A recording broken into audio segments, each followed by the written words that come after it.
Om Namo Narayanaya. This is a recording of a talk of James Swartz on the Bhagavad Gita at Yoga-Vidya Bad Meinberg near Hanover in Germany. Sadashiva Samarambam Shankaracharya Madhyamam Asmadacharya Paryantam Vande Guru Paramparam Ishvaro Guradmeti Murti Beda Vibhagine Vyomavad Vyapta Dehaya Dakshinamurtaye Namaha Sarva Vedanta Siddhanta Gocharam Tamagocharam Govindam Paramanandam Sadgurum Pranatosmiham Om. Chapter 10, the idea is to see the Lord means yourself in all the objects. This will complete your spiritual, more or less complete your spiritual education.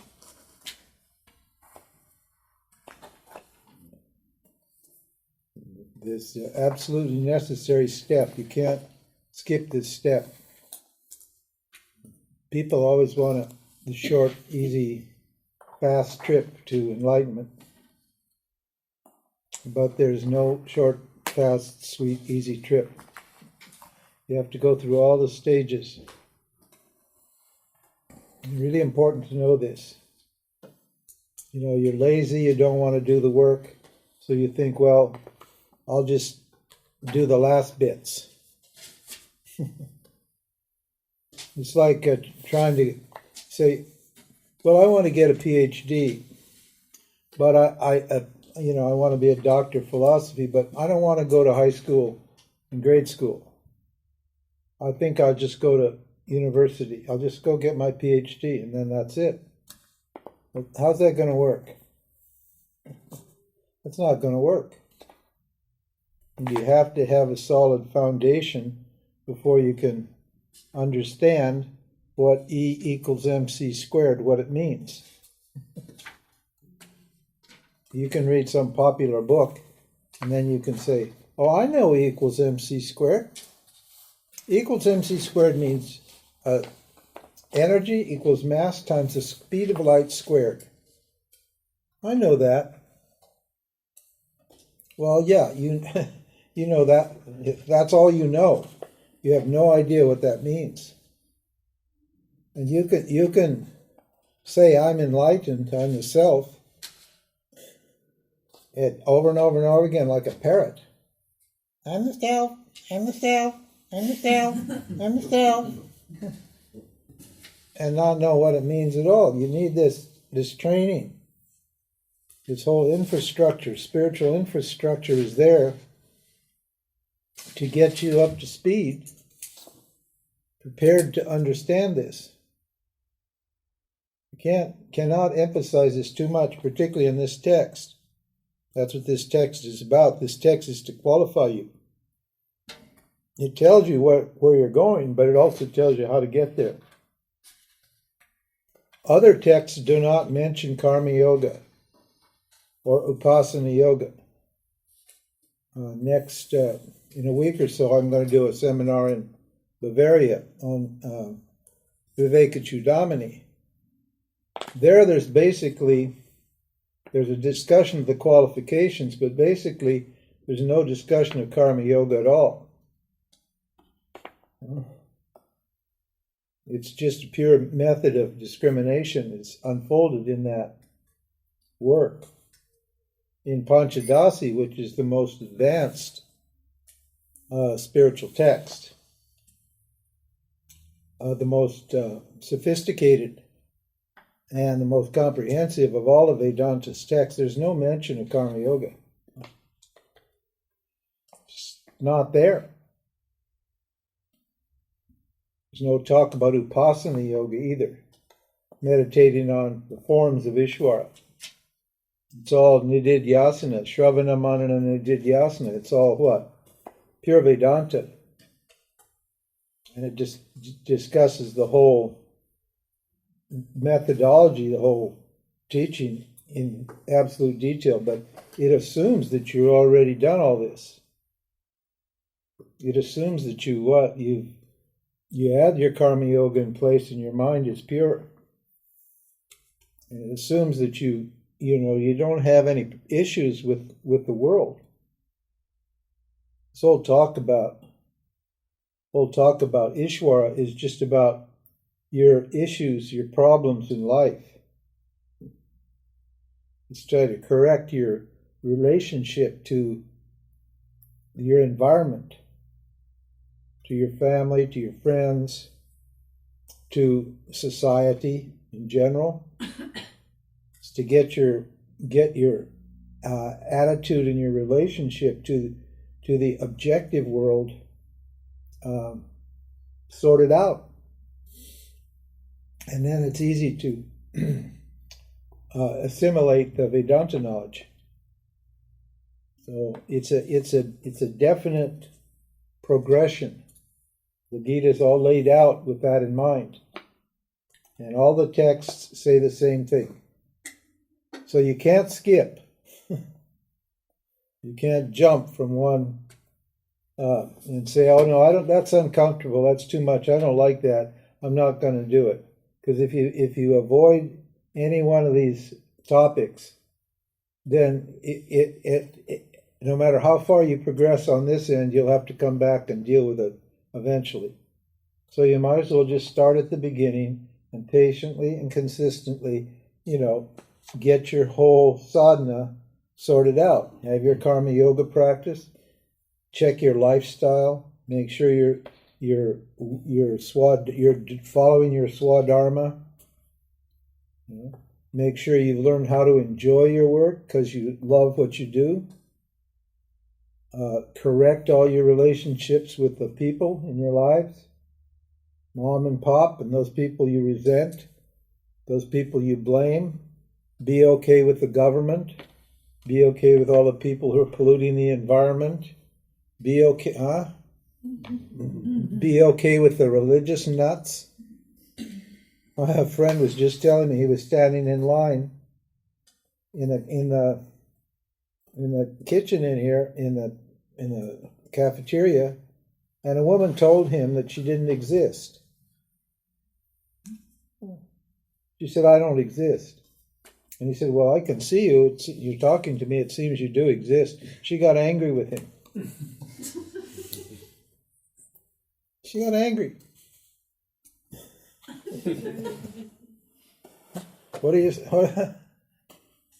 world's full of really stupid people. I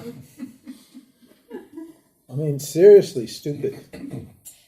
There's teachers that are just as stupid.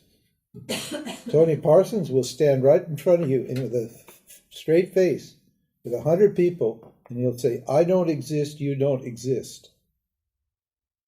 And then he'll fall silent. Huh?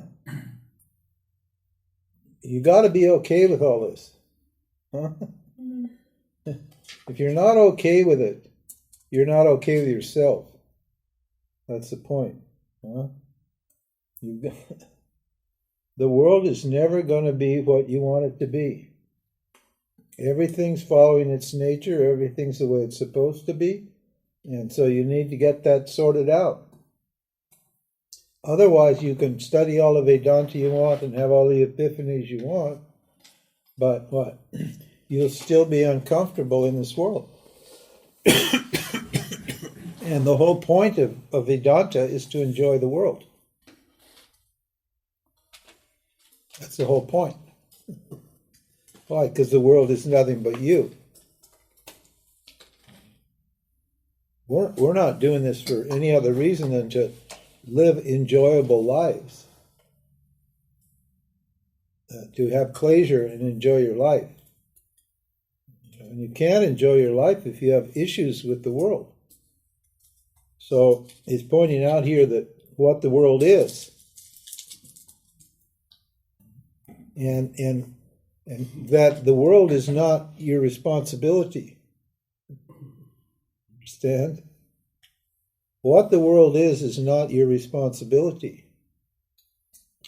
Your responsibility is to know who you are. That's what Krishna says over and over and over again. Your duty is to what? To know who you are, to commit your mind to self-inquiry, and to practice discrimination. You have no business with the world. You're interfering with Ishvara. Ishvara made the world. Ishvara sustains the world, and Ishvara destroys the world. So that's Ishvara's business. It's not your business. Your business is to accommodate yourself to the world. Did you remember this? I mentioned how important it was, but in chapter 10, in the 4th and 5th verses, it's talking about values or things that are useful to you spiritually. And there's one value which is really top on one of the top lists of Vedanta sadhanas. It's a sadhana. It means it's a spiritual practice.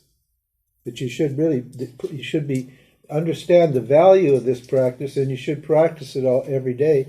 And that's called accommodation. We want the world to accommodate to us. Right? You want the world to cater to your desires and your fears.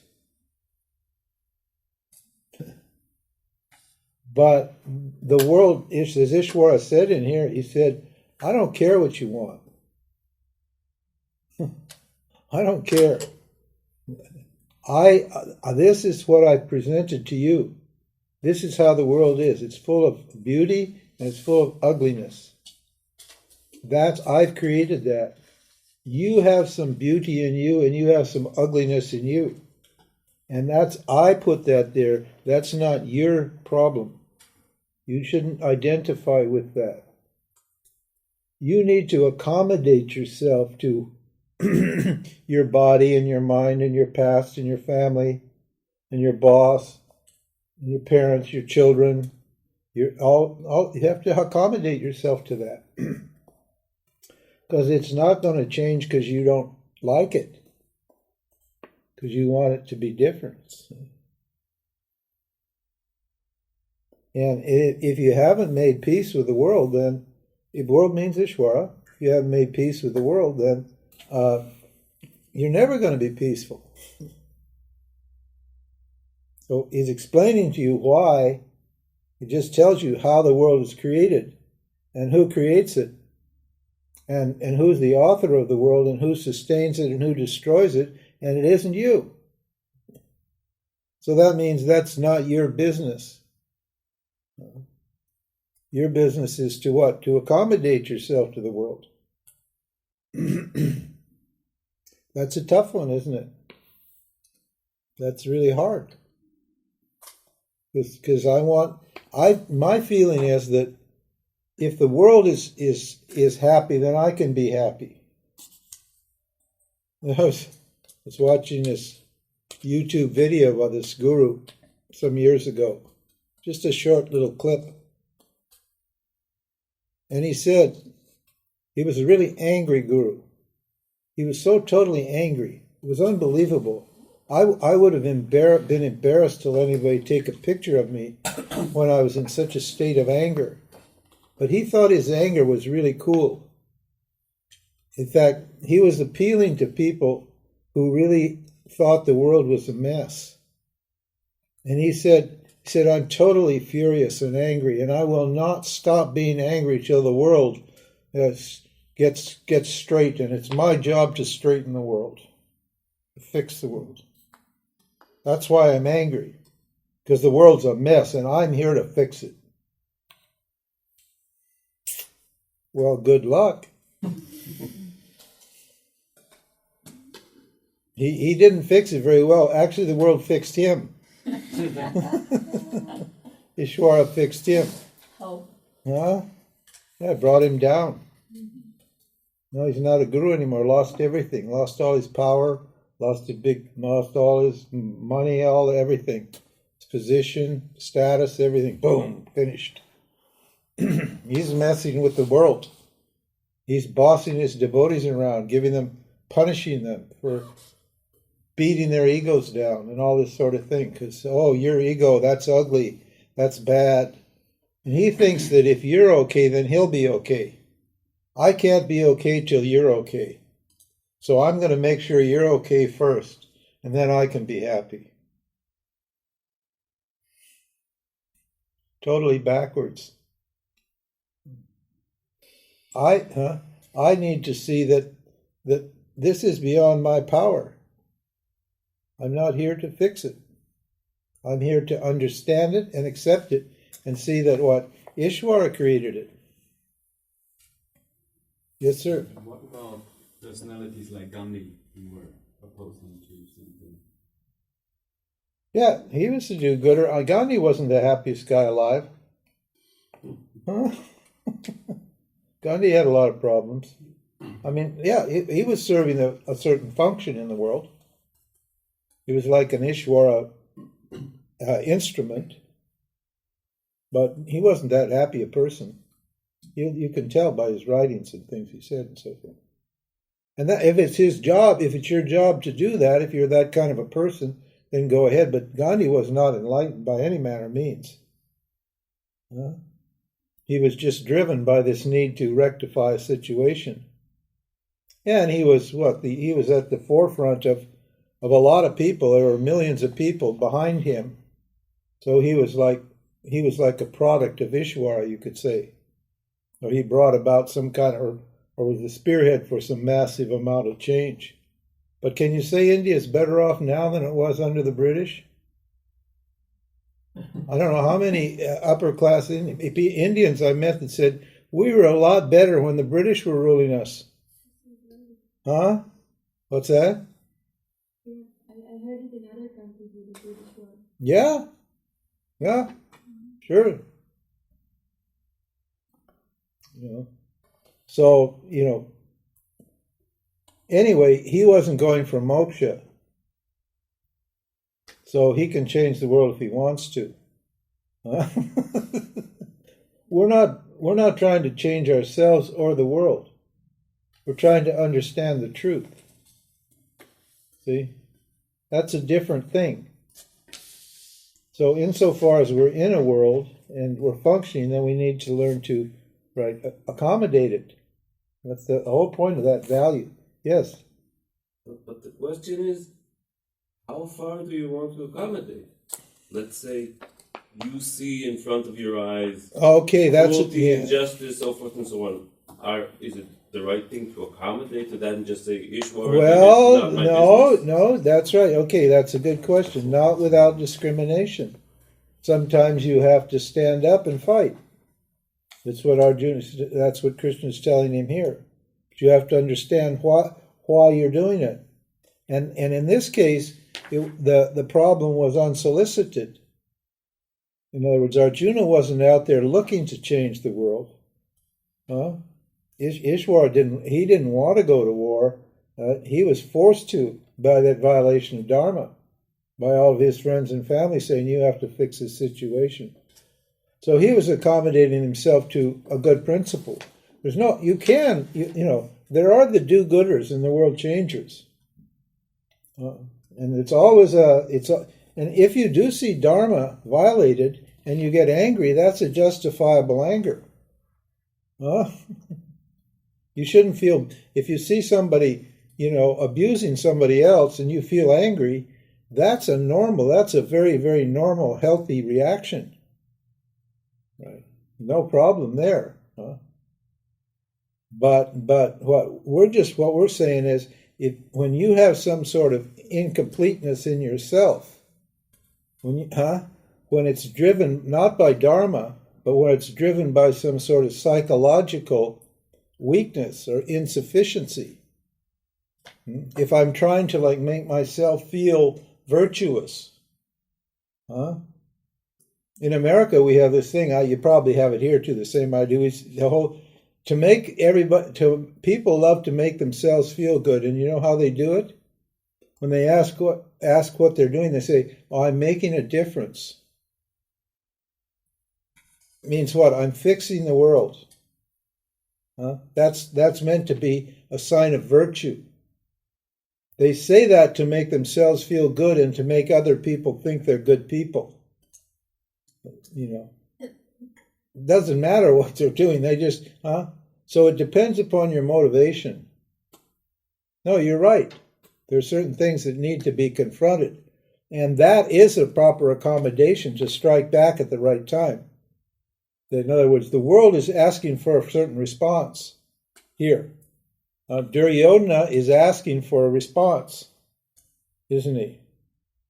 He's provoked the world. He's cheated. He's lied and he's cheated. And he's created a huge problem for a lot of people because of his lies and his cheating. So he's asking for a response. So then the dharmic, the right response is what? To attack him, to confront him, to destroy that person. That's the right response. Because if you allow that sort of thing to continue, then what? The whole world is going to go to pieces. Everybody will be just full of fear and looking over their shoulders. It'll be a police state. Look what happens in these police states. Everybody's full of fear. I was reading during the Gulf War. I was reading about this secret service that one of Saddam Hussein's minders, policemen. He had many people protecting him. He had a whole army of people protecting him because so many people wanted to kill him. And one of his bodyguards went to have his hair cut. And the barber just made a small joke about Saddam Hussein. And the next day he was dead. The barber was dead. Just made a small, pleasant little joke. Dead. So if somebody had to stand up to these kind of people. And so that's an appropriate response. And that is accommodating to the situation. But always with discrimination. And look at your motivation. Because you're never going to eliminate the evil in the world. That's never going away. Ignorance is hardwired. It's been here forever. You do what you do, and you do what you can, but you don't look for problems to solve. Because I've got a different problem. I want to know who I am. That's my problem. And that doesn't involve fixing. The world. So, always with discrimination, you have to accommodate. So you're right. That's a good point. I was overemphasizing the other point because so many people in the spiritual world think that spirituality is doing good to the world. But Vedanta says here, you've seen 3 or 4 statements in here that an inquirer is not interested in merit and demerit. That a yogi is not interested in good karma or bad karma. He doesn't want doesn't want bad karma, and he doesn't want good karma either. Now that's a weird statement, isn't it? When you think about it, isn't that strange? Why wouldn't you want good karma?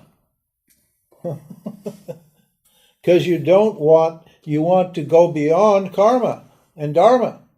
You're looking for what's beyond karma and dharma. So you're not trying to accumulate good karma here or avoid bad karma here. You're trying to get out of here altogether. That's what freedom is. Freedom is getting out of this karma dharma world. So, and at the same time, I am living here, and I do have to accommodate myself to it in various ways. But I need to constantly be alert to my motivations. Why am I doing this? What do I hope to achieve? Is this really in harmony with what I really want? And will I be happy if I fix some small problem in the world? Or will this desire in me to fix some problem in the world just create another problem that I have to fix in the world?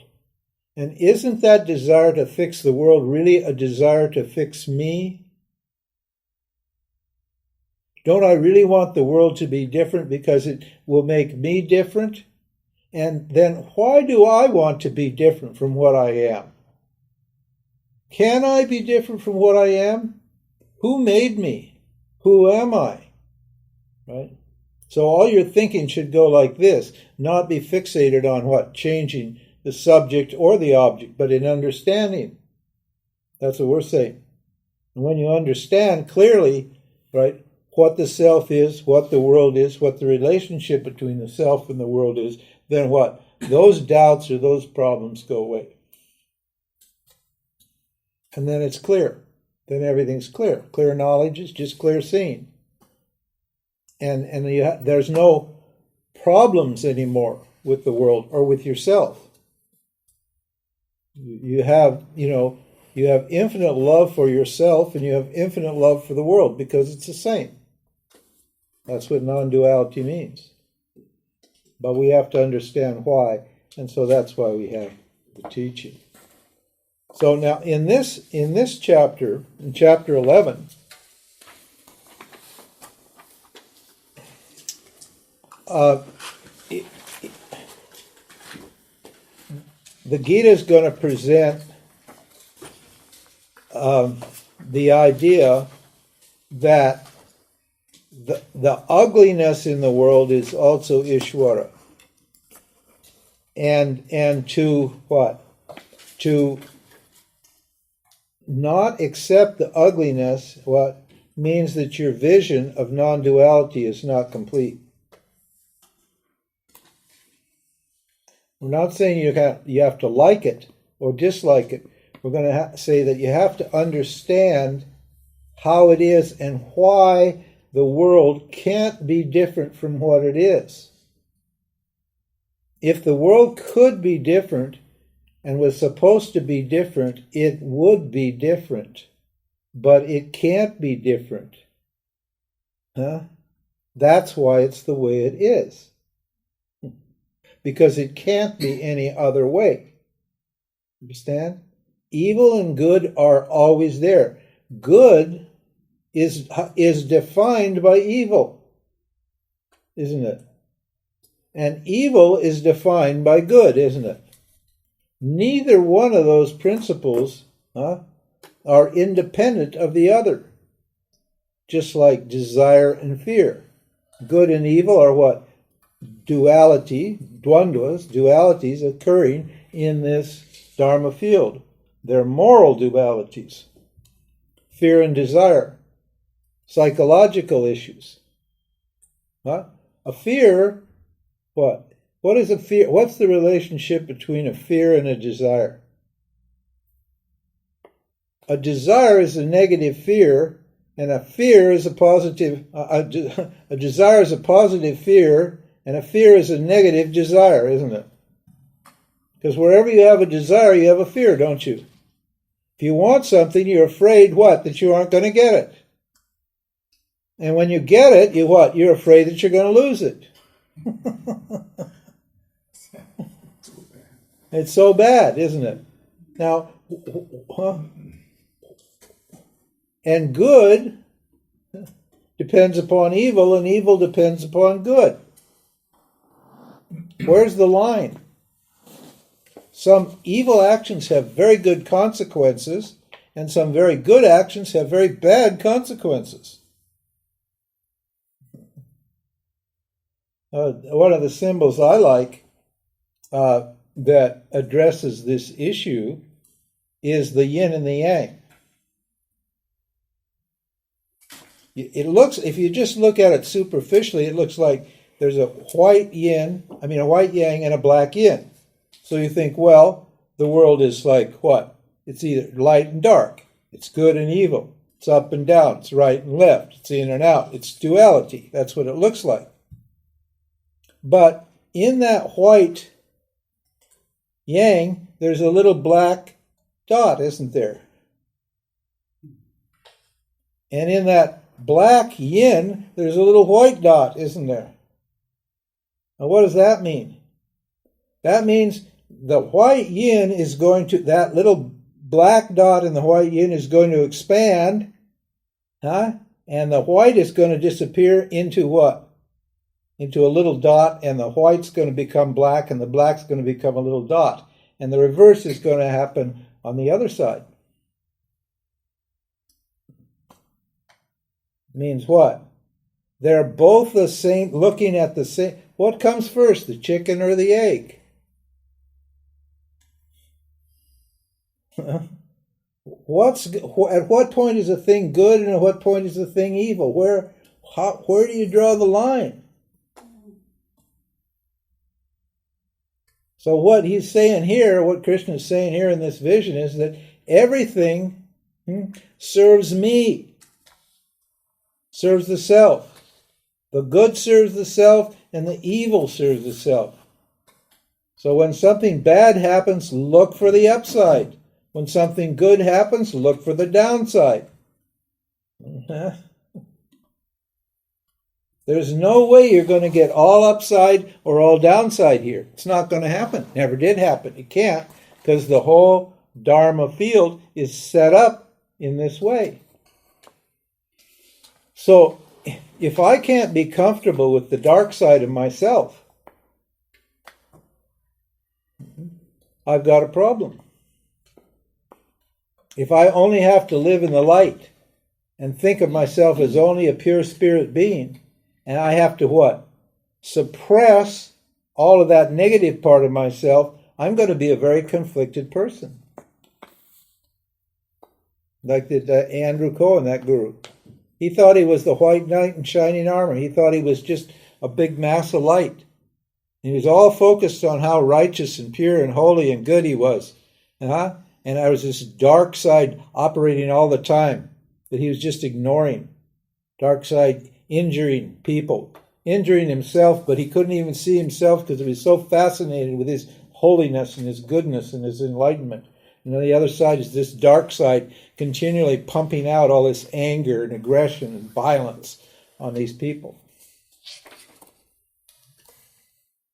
You have to accommodate all of it. The good side and the bad side. See what in that yin-yang, what do you have? It's in a circle, right? The yin-yang is what? In a circle. That circle symbolizes the self. Infinity. No beginning and no end. A circle has no beginning and no end. Right? Just like the self has no beginning and end. And in that self, in that beginningless and endless self, are these two light and dark forces playing all the time, operating all the time, forever. So I need to get this clear and understand this. And this particular chapter is a symbolic, understand now, I told you, the Gita is a Purana. It's actually an Itihasa, but Itihasas are Puranas. Itihasas are Puranas that apparently have some historical meaning. And in any case, it's a Purana and it's a symbol. So don't think when you read this that the darshan, Ishwat Swarupa, it's called, the darshan of the total, the revelation of the total, comes in the form of what? A particular visual or spiritual experience. Is using this spiritual experience, quote unquote, as a metaphorical way to present this idea that I've explained to you. So you need to understand it that way. It's a fairly simple thing, but it's very dramatic. The Gita is, this is an entertaining text, really. It's not one of these dry texts that just, for the intellectuals and for the jnanis. It's got it all in here. It's juicy, it's sexy, it's got the whole 9 yards. And it's supposed to be that way. Why? Because he's talking to people who are still in the world. Arjuna's still in the world. And people who are in the world, they're what? They're still fascinated by the world. We're trying to get out of the world, but part of us is still fascinated. Isn't it right? Isn't part of you still attracted to the world? Huh? Isn't there some part of you that would just like to, get out there and really, have yourself a good old time? Yum, yum. Huh? Yeah, there is. So he's presenting it in this way. So, but don't think. Somebody asked me, who read my autobiography, he said, "Well, do I have to have all these spiritual experiences to get moksha? Because you got moksha and you had all these spiritual experiences." And the answer is no. And this same idea is presented in other texts in a very simple, cut and dried, non-emotional way. But here he's talking to a jiva. And you're going to see the emotional reaction of Arjuna. Arjuna has 3 emotional reactions to this experience that Krishna has given to him. And we'll see what those 3 emotional reactions or responses to this knowledge is. So we'll just read it more or less, and where there's something interesting or important, I'll stop and explain it.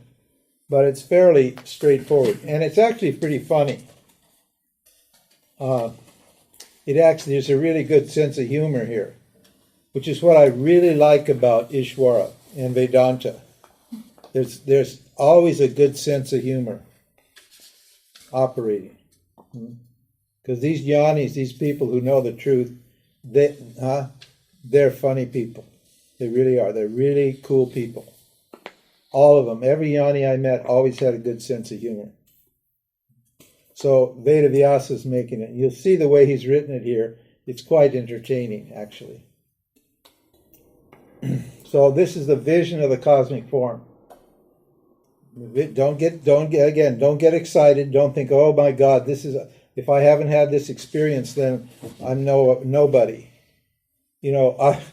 Years ago, I was in the Siddha Yoga ashram in Ganeshpuri, where Baba Muktananda was the guru. And Baba Muktananda claimed, his claims, well, we don't know about his claims, but in any case, he claimed that before he got enlightened, he had the experience of the blue pearl. Did you ever hear that? Didn't anybody hear about that? Oh, yeah, you heard it. Yeah, 1 or 2 people. I'm showing my age.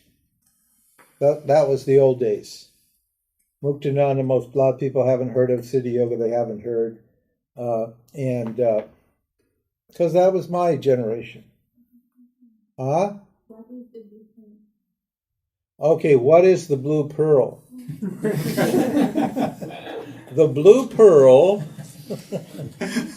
The blue pearl is an experience you're supposed to have before you get enlightened.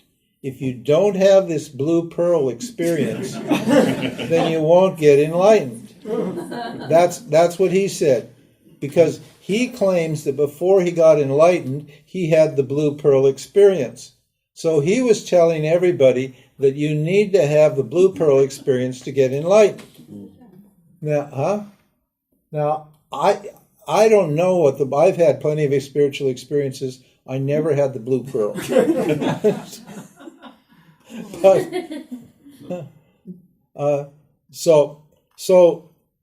And it's very strange because, the man had to be a little bit crazy, because you're not producing these spiritual experiences, are you?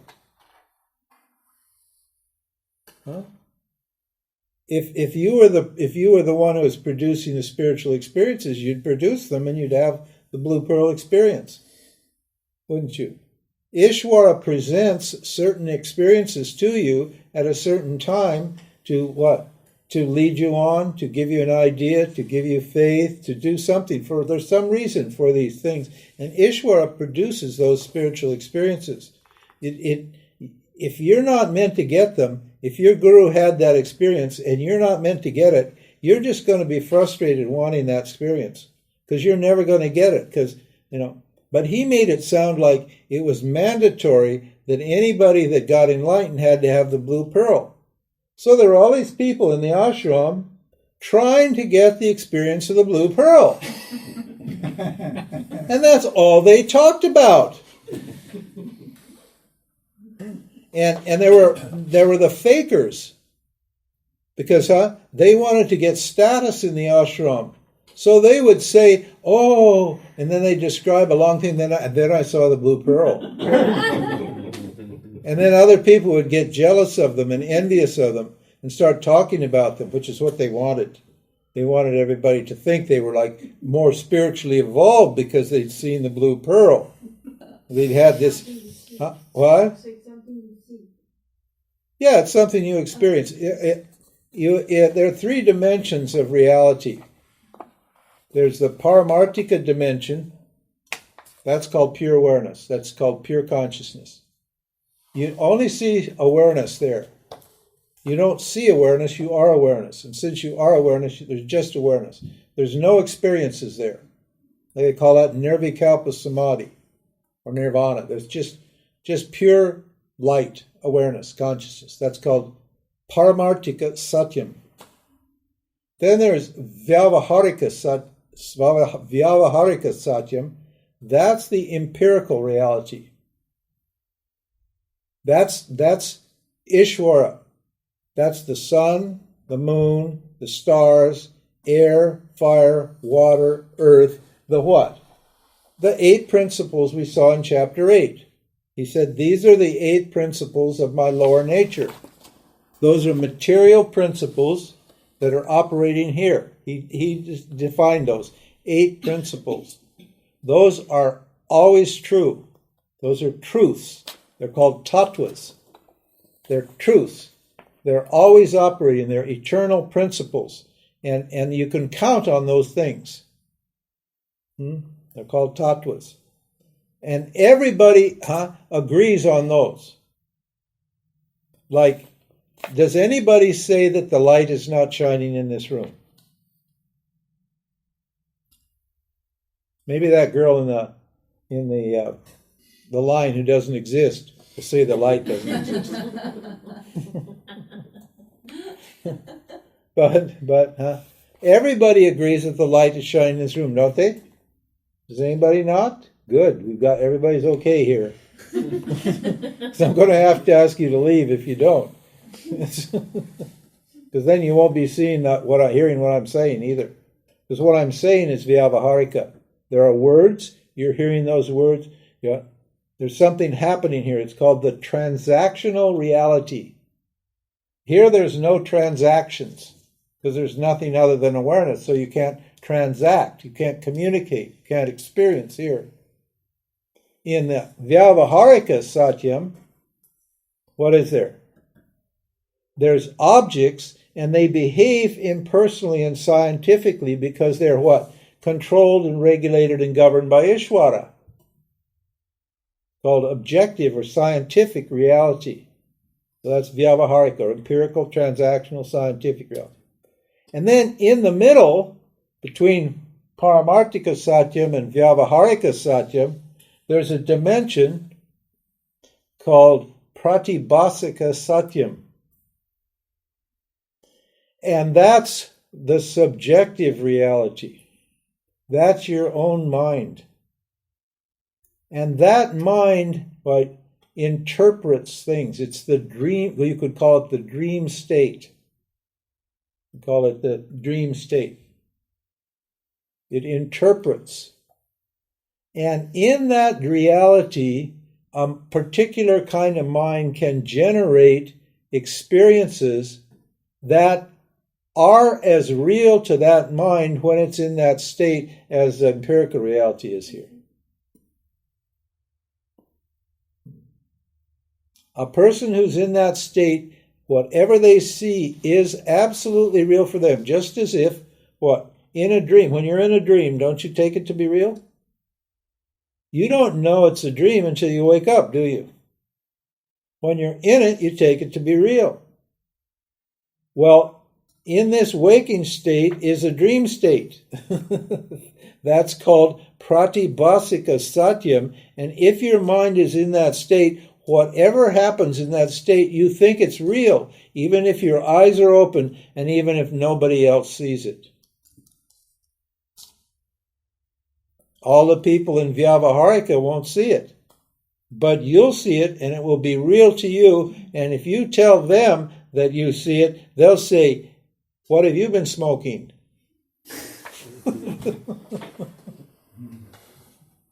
Wouldn't you like me to call the little men with the white coats? I think you need your meds. Huh? If others are in this state, can they see it? If what? If others are in the same state, can they see that? No. Yes and no. If they're completely tuned up, if both minds are completely tuned to the same thing, then yes, sometimes both can see the same thing. Magicians can create that state. Magicians can create that state with sleight of hand and put you in a condition where, put the whole audience in a condition where they actually see somebody in the old Indian rope trick. The guy would climb up the rope and disappear, and everybody'd see him disappear. Because he put them all in pratibhasika satyam. He got everything set up. It's a kind of hypnotic state. And then what? And then you don't see it when the guy jumps off the rope, because your attention is elsewhere. You're seeing what he's created for you in your mind, and you don't see what's actually happening in Vyavaharika reality. And so then you're like amazed. What happened to him? He disappeared.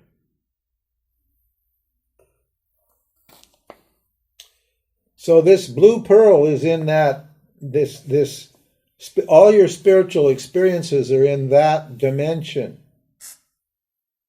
It's called pratibhasika satyam, the subjective dimension.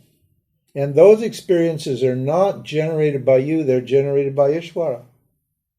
All experiences generated by Ishvara. But they seem to be really, really real. And then this guru claims he had this experience, and then shortly after he after he got enlightenment, then he made a connection between what? That experience and the experience of what he said was enlightenment. Yes, there's some sort of justification for that belief, because very often when you do sadhana, intense sadhana, you create spiritual experiences. This is why the Siddhi pod in the Yoga Sutras comes after the sadhana pod. The section on siddhis, or spiritual experiences and spiritual powers, comes after the section on sadhana, on doing the work. Because your mind gets a certain kind of power in it, certain kind of state, and then it generates certain kinds of experiences and powers for you. And so there's... But it's a particular dimension of reality, and it's experiential, and it's not real. Okay? It's not real. No matter how real it seems, it's not real. It begins and it ends. It's an object known to you, to awareness, and what? And it's not the self. It's the self manifested in a particular kind of mind. So here to present this knowledge that Ishvara is everything, he's presented it in this particular experiential form, in the form of a spiritual experience. Okay. But again, I just want to make that clear. I'm sorry I have to talk so much about it, but there's a part of everybody that just wants to have one of these amazing spiritual experiences. Huh? I don't know. That's a question I get almost more than anything. You know? The people who've had them want more of them and wonder why they go away, and the people that haven't had them want them. Very few people say, I could care less about spiritual experiences. Very few people. But most of the people that get moksha are people who haven't had spiritual experiences. Because they can hear what's being said here and they're not distracted. Because this is very simple. In Vedanta, there is not one experiential qualification listed for moksha in any of the texts. Not one. Every single qualification is what? A quality of the mind. It's a quality of the personality of the mind. You can be a dull little accountant sitting in a back room counting beads and get enlightened. And you can be this most flaming, wild spiritual person with all these experiences and never even get close to enlightenment. So the qualifications are different here. The spiritual experience doesn't qualify you. It doesn't disqualify you, and it doesn't qualify you. It's just a dream state. So he's using it in that sense. So he says, Chapter 11, Vision of the Cosmic Form.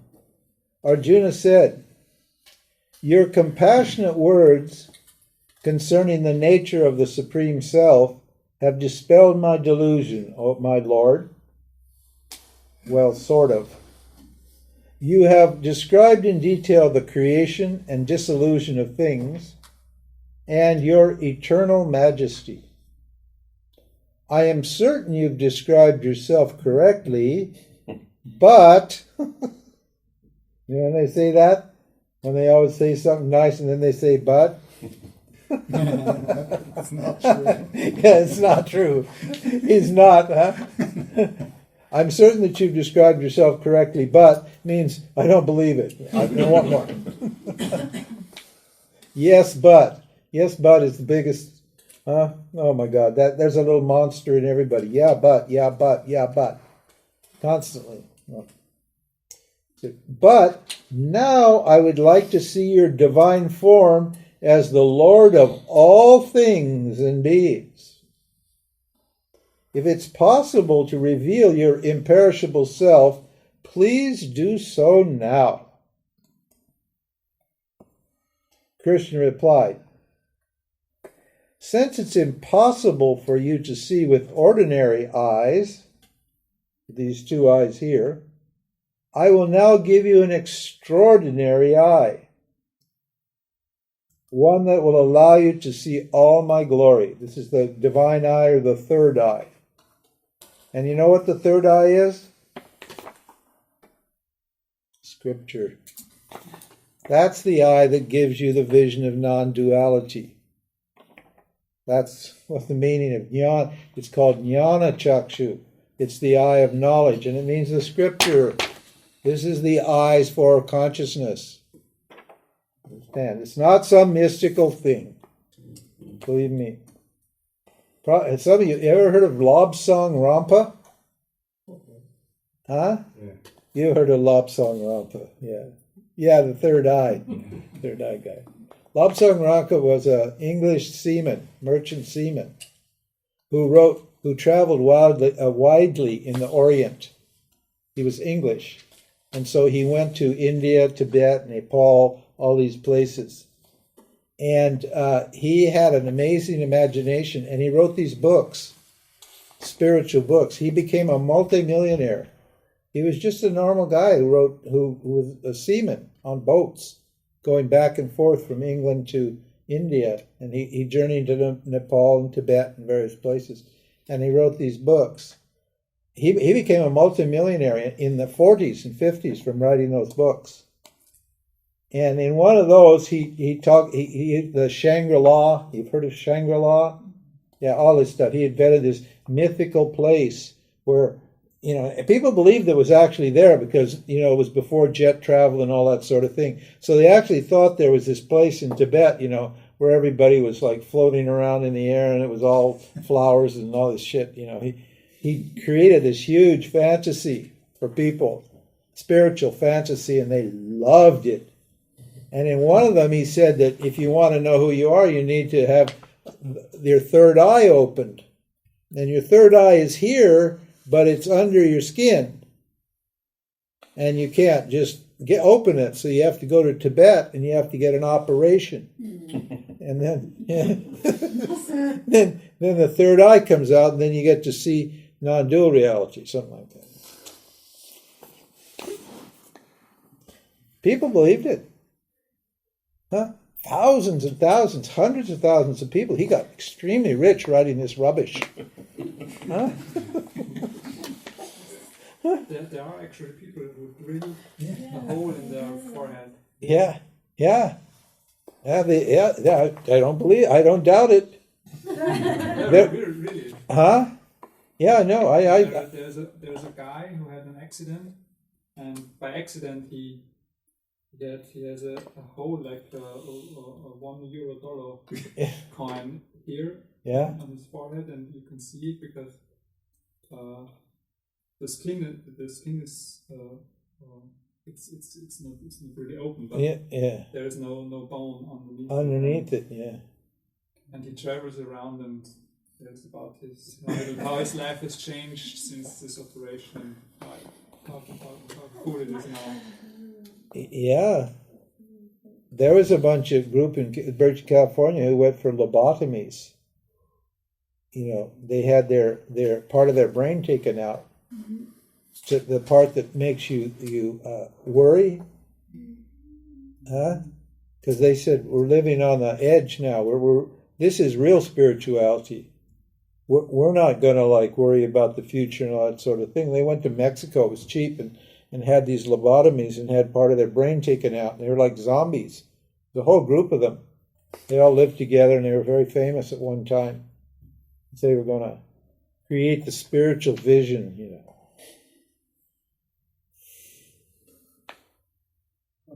Huh? Old time. Yeah. Anyway, so Krishna says it's impossible to see this. What does that mean? It's impossible. You need a third eye. It means you can't see it physically. It means this is just knowledge. Okay.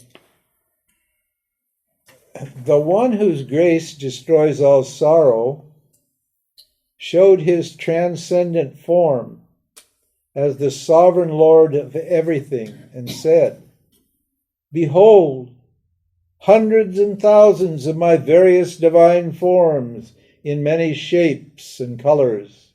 See all the elemental powers, earth, wind, fire, and sky. Observe the sun, moon, and stars, and all the subtle forces playing in the universe, myriad wonders never revealed before. See everything moving and unmoving, united in my limitless body, and anything else you wish to see." Arjuna saw Krishna's infinite body, smeared with sandal paste, adorned with celestial malas and shining ornaments. He observed countless faces looking in every direction, with each with countless mouths and eyes. He saw millions of hands held aloft, gripping wondrous objects and extraordinary weapons. Should 1,000 suns burst forth simultaneously in the sky, it would be but a faint reflection of the radiance of the self. Arjuna saw an infinite diversity of objects united as one in the body of the Lord. Overcome with awe, his head bowed, hair standing on end and his hands clapped in salutation, he spoke the following words. "In your body, O Lord, I see the powers of nature, the myriad creatures of the world, the Creator on his lotus throne, the celestial sages, and the shining angels. You have infinite forms and the ETs and the ascended masters." You have No, I'm just joking. Okay. That's the modern people who see these things, ETs and ascended masters and all this stuff. They're in that pratibhasika dimension. You have infinite forms with infinite arms, legs, and mouths, and eyes looking in every direction. There is no beginning, middle, or end to your cosmic form. I see you with a bejeweled golden crown, holding a mace and a discus in a blaze of awareness so brilliant I can hardly look at you. You cannot be known as one knows objects. I now completely appreciate you as the imperishable, limitless self, the one to be known. You are the support of the whole universe, and yet you are unaffected by it. You lay down and protect the eternal moral and physical laws by which the creation operates. You are eternal, complete being. You have no beginning, middle, or end. Your endless arms embrace everything. The sun and the moon are your eyes, and your face, radiant with the fire of awareness, illumines the whole cosmos. You pervade the space between heaven and earth and every direction. The three worlds tremble at the sight of this wondrous, frightening form of yours. Indeed, the heavenly hosts enter into you. Some are frightened and pray with joined palms. Great sages and yogis praise you profusely. The five elements, the sun, the moon, the stars, the angels, guardians of the universe, divine healers, the fathers, the self-realized, and even atheists stare at you with amazement. Seeing your incredible form with many faces, eyes, hands, and feet causes people great fear, O mighty armed one, particularly me. What's his first emotional reaction? Wonder. What's his second emotional reaction? Fear. He's not sure that he's ready to accept this. You cannot imagine how terrifying it is to see someone so huge that they surpass the heavens, someone with millions of devouring mouths and eyes burning with the fire of consciousness. It is deeply disturbing, and I cannot collect myself. These awesome mouths with huge protruding fangs, destroying everything in sight, completely disorient me. Please, Lord, be merciful. Your voracious mouths eagerly develop all the sons of Dhritarashtra, Bhishma, Drona, and Karma, and all the other kings. He sees them across there. He sees all of his enemies, and now they're in the mouth of Krishna, and Krishna's eating them up, destroying them. Some, their heads crushed by your mighty molars, stick between your teeth. As flood-swollen rivers flow into the ocean, and confused moths incinerate themselves in a fire, these great heroes, and indeed all living beings, mindlessly fling themselves into your devouring mouths. You swallow them all and lick your chops over and over again as the universe is scorched by your brilliant, cruel flames.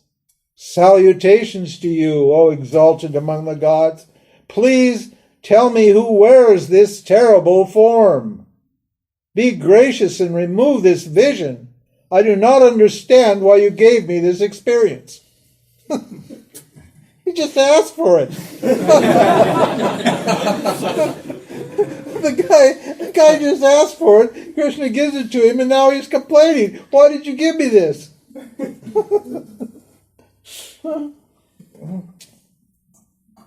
Krishna replied, I am time. I lay waste to the worlds. This is death here we're talking, huh? Everything is in the jaws of death. Death is eating everything up. Time is eating everything up. We're dead when we come here. The day you are born is the day you die. You're just racing against time. Time is eating and eating and eating, and soon you'll be gone. Well, there's nothing to be done about it. Just a fact. Even without you to kill them, the warriors standing in the opposing army are doomed. Right?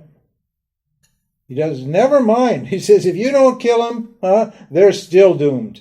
He already said that earlier. They're going to die anyway. Krishna's all worried about, Arjuna's all about worried about killing them, and Krishna says, don't worry, they're dead anyway. What are you worried about killing them? He said, even without you to kill them. He's not telling you to kill them because he can't get somebody else to kill them. Somebody else will kill them for sure. If it isn't Arjuna, he's telling Arjuna he's got to kill him because he's got to what? Work out his karma and his dharma so he can get moksha. That's why he's telling him to kill him, not because he needs somebody to kill him.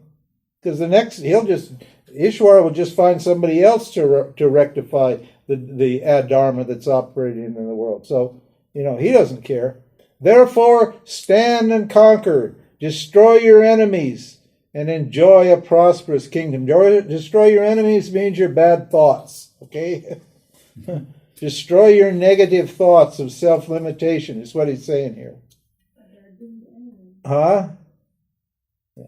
But be the instrument of my destruction. Drona, Bhishma, Jayadratha, and Karna, and all their fighters are as good as dead. Fear not, and fight. Or Arjuna, his palms folded and his limbs trembling, saluted Krishna and spoke in a voice choked with emotion. It's quite natural, Krishna, that the world rejoices and sings your praises. Demons fly in fear, and the saints extol your glories. O Lord, they should surrender to you because you're even greater than the Creator.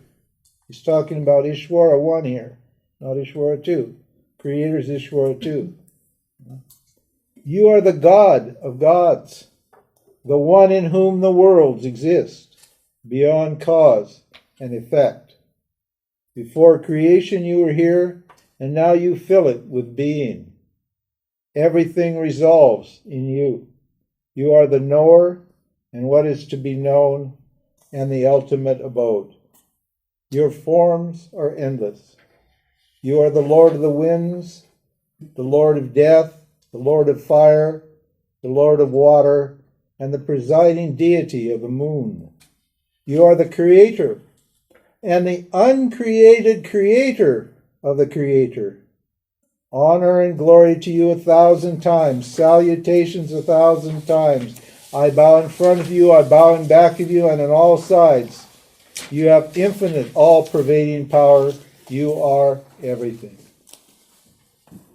Please, please forgive any rash statements or slights or inappropriate jest that I have made when I did not know who you were.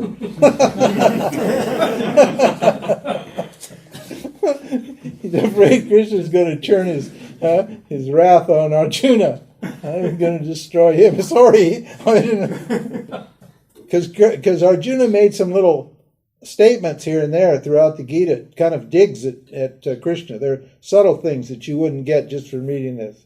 You have to know the background, the way he used words and so forth and so on. And they were friends. So you know how friends are. You joke with your friends and you say things, and the friends take it lightly, and it's all right, to say these things. But suddenly he finds out who his friend is, and he's got a little different, a little more respect here for his guru. He said, "You are difficult to know. Your glories are unrivaled. You are the Father of everything movable and immovable. You are the first teacher. In the 3 worlds, no one equals you, nor is anyone superior to you. Therefore, bless me and forgive me, as a father forgives a son, a friend, and a lover, a lover. O Lord, I am happy to see what no one has seen before, but I am also overwhelmed with fear. Please assume that pleasing form of yours once again and appear before me wearing your crown with the scepter and discus in your hands, O you of countless forms." Krishna said, "Because you are my friend, I have revealed my original radiant form for the first time. Not by the study of Vedas, or by religious rituals, nor by charity or severe austerities can anyone other than you see me in this form, O bravest of the Kurus. Do not be frightened and confused by this awesome form of mine. Now see me in my normal form." Then Krishna appeared in his human form, and Arjuna became cheerful once more. Krishna continued, "You have seen what it is difficult to see. Even the gods desire this vision. As I just mentioned, I cannot be seen in this form through the study of Vedas, ascetic practices, charity, or worship. You alone have seen me in this way. But with a devotion in which there is no other, it is possible to see and know and enter into me. Those who dedicate their actions to me because I am their only goal, those who are free from attachment and enmity, come to realize who I am.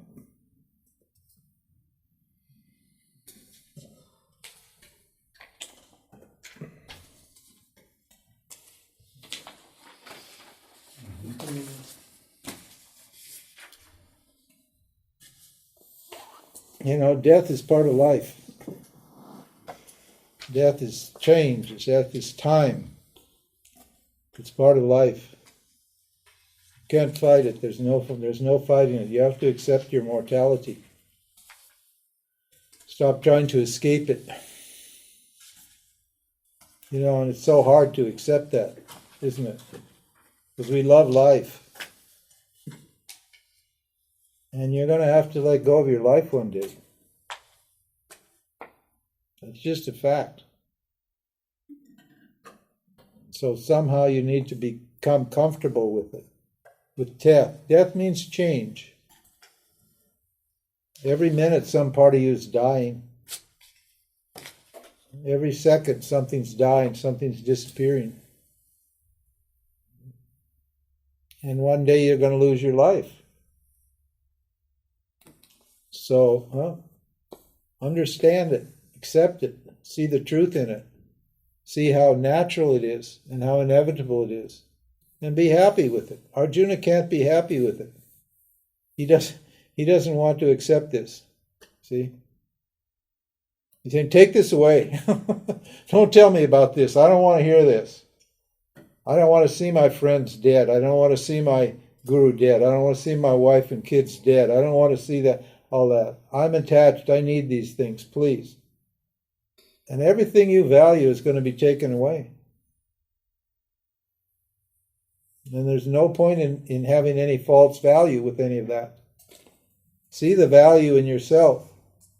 And then you can accept this. That's what he's saying. See the value in yourself, that you're the value here. That the objects that are in time, that are changing, cannot give you any lasting satisfaction. They're all going to be torn away from you. The only thing that remains is you, eternal consciousness, always present, always aware. That's all that there ever is you. So you need to rely on that for your security, not on these changing things. Because they're all going to be taken away. And even when you think you have them, you don't have them. Because they're all Maya. You're leaning on something that's not real. Hanging on to something that isn't actually real at all. It just looks real. So this is a hard thing. He said, Krishna says, this is very hard to accept. He said, you have seen what is very difficult to see. We don't want to accept that. Until you do, you're not going to be free. You're always going to have this fear.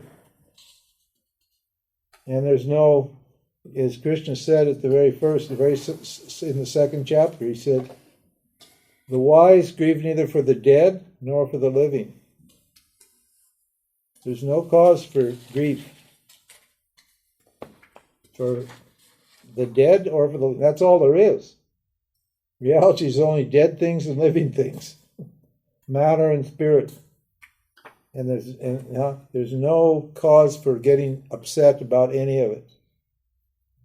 It's totally out of your hands. Nice chapter. So tomorrow, in the morning, we'll take up chapter 12, devotion, and then tomorrow and Saturday, we'll do 12, 13, 14, 15, 16, and 17, and 18. There's some really good stuff. Now we get into the meat now. From 13 to 15, you're going to get the serious meat. You're going to get the pure Vedanta, the Jnana Yoga. Well, we've had it all along, but here and there in bits and pieces.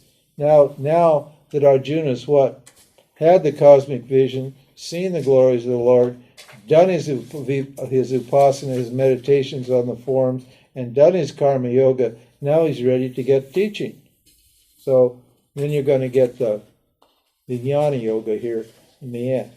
So that's the big plan of the Gita. Oh my God, I've got such a mess here. I don't know. Has anybody got any questions? Yeah. The big idea or the goal of chapter 11 is death, to accept death, and to see spiritual experience that are not necessary. Yeah, or something else, or can you say No. That all the ugliness and pain and suffering is to see the necessity of that, see the beauty of that, to accept that. And that spiritual experience is not required. It's easy to see the beauty as God, right? You see God in a sunset. How beautiful. Or in a beautiful animal. Or in a beautiful stream or a mountain. It's so easy to see God there. There's nothing there. In a beautiful person, in a kind person, in a saint, a guru. That's so easy to see the self there. But how are you going to see the self in all this ugliness? To understand it there and accept that. That's the point. If you can't, then you still have work to do. Your vision is not non-dual. You're still stuck in duality. You're not happy with everything. That's the idea. So you have to find a way to understand that all the good stuff and all the bad stuff is absolutely necessary here. There's a purpose for everything. That this creation is a purposeful creation. It's not just an accident. It's not just an accident. The law of karma is the law of karma. It requires both of these opposites. It requires cause and effect. It requires good and evil. It requires duality. And duality is not going to go away when you realize non-duality. When you realize who you are, duality is not going to disappear. You need to understand this. A lot of people think, well, when I realize who I are, then the whole Maya world, poof, it's going to disappear. That's what I think that girl was trying to say. She said, I don't exist. No, she's wrong. What she meant was she's not real. She does exist. This exists. After enlightenment, this is going to exist. It's just going to be understood to be not real, not permanent. But it's going to keep right on doing. Not suddenly, when you realize who you are, suddenly it all just becomes flowers, flying from the sky, beautiful flowers, and little Tweety birds swinging around. Little angels flying here and there. It's not going to be like that. Okay? So just give it up. Krishna's going to keep grinding everything up, eating everything up, creating these radiant, beautiful things, creating all this ugliness and pain. This is going to go on. This is always going on. And there's nothing to be done about it, except to understand it, see the value of it, and accept it, surrender to it. At the end, what does Arjuna do? First, he's in awe of it. Oh my God, this is incredible. And he's scared of it, and then he surrenders. Okay. And he's, okay, I get it. Yes. And question, and it's not a personification, because there are some traditions who say it's Krishna, the highest person. Yeah? Krishna as a person does everything. Yeah. Like in this. That's what they say. Yeah, that's about those are the Dvaitins. That's the Krishna consciousness people. Those are Dvaitis. They believe they're dualists, and they believe that the jiva and Krishna and the self are two separate principles. That there's no union between the jiva and awareness. And their idea of moksha is called samipya. Samipya, samipya. And it means closeness. It doesn't mean oneness. It means closeness. In other words, they're dualists, and what they say is that if you follow Vedic Dharma, if you follow the Vedas, and you live a dharmic life, and follow all the rules, then when you die, you'll go to Vaikuntha. Vaikuntha is heaven. Okay? And there Krishna is sitting. Okay? There Krishna is sporting. He's sitting and playing. And there you get to become one of the gopis. A gopi is somebody who what? Who plays or enjoys Krishna. That's the eternal devotee in you. And you just play with Krishna endlessly. You get to and they say, why would I want to be Krishna when I can taste Krishna, when I can enjoy Krishna? That's their theory. So they're not interested in non-duality. They want to maintain a separation always from themselves. That's their view. So those are called Dvaitis. And they don't like us. Where they call us Mayawadis. Yeah. Mayawadis are bad guys. We're the bad guys. Why are we the bad guys? Because we believe in Maya.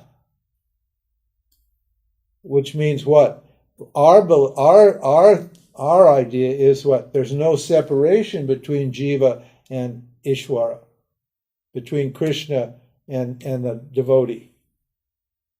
That's our view, that there's an apparent separation created by Maya, and that actually Jiva and Ishvara are one. That's what non-duality means. Brahma Satyam Jagam Mithya. That means this is Satyam, the truth. This is apparently true. And then it says, Jivo Brahmeva na paraha. Jivo Brahmeva na is not different. There's no difference between what? Jiva and Brahman. Between Krishna and what? Arjuna. There's no difference. So they don't like our idea. And they don't know that you can be one and enjoy at the same time. That's the dualistic mindset. In duality, you think that if you have light, you don't have darkness. If you have up, you don't have down. If you have right, you don't have wrong. Their idea is what? These are opposite principles and they displace each other. But in our view, right and wrong, up and down, and all that is in the what? In the apparent reality. And so there's no conflict between what? The self and right and wrong, good and bad, up and down. They're mithya. And the example I've used several times, and I think it's a great example. A man dreaming a bright light in a totally dark room. Now there, in the same place, you have two things. You have darkness pervading the whole room, and you have light in that room. And yet the darkness doesn't cover the light, and the light doesn't what? Reveal the darkness, does it? Yet they're both side by side. They're both right in the same place at the same time. So that means what? Mithya, the object, doesn't what? Conflict with the subject awareness. Just like what? The chair doesn't conflict with the wood, does it? Is there a conflict between the chair and the wood? Is there a conflict between the wave and the ocean? Huh? You got a wave and you got the ocean. Now where's the conflict? Why is there no conflict? Because they're both H2O, they're both water. The wave is water and the ocean's water. Where's the conflict? There's no conflict. But they're dualities. They're saying if you have a wave, you don't have an ocean. If you have an ocean, you don't have a wave. If you're sick, you can't be healthy, but you can be healthy and sick at the same time. They can be in different dimensions. Part of you can be healthy and part of you can be sick. That's called Dvaita. That's the Krishna. That's an old movement. It's been along forever. And then there's another group of Vedantins. They're called Vishishta Dvaitins. And they're in between the non-dualists, the Ajatawadis, and the Dvaitis. They say there's non-duality, but it's qualified. And that's another story. That's it. Only the Vishishta Dvaitins, they believe in moksha, but they also believe that they're qualified non-dualists. In other words, they think that the jiva actually has a certain degree of reality, and non-dualists say it doesn't. And therefore, they think the jiva has to do certain things, like practice bhakti once it's got the knowledge, to what? Verify the knowledge.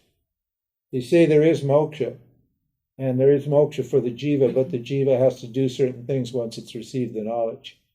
But the non-dualists say no, the knowledge is moksha. And if you don't understand it, it's not because the knowledge doesn't work or you're not free, it's because you're not qualified. So then you have to qualify. So they're closer, but they have an arguments with us too. If you want to get, I have a new book coming out called Inquiry into Existence. And in that book, those ideas will be explained to some degree. The Vishishta Dvaita. It's the most advanced text, so it will soon come out. So look on the website for that. And it's very advanced. If you can't understand it, that's okay. You keep it the Gita, keep it the other texts until you're ready. Then you'll get it. But some of you here should be able to assimilate that text. So anyway, so that's the story. Okay. See you later. See you tomorrow. Thank you for listening to the talk of James Swartz on the Bhagavad Gita, recorded at Yoga-Vidya Bad Meinberg near Hanover in Germany. More information on shiningworld.com and yoga-vidya.org.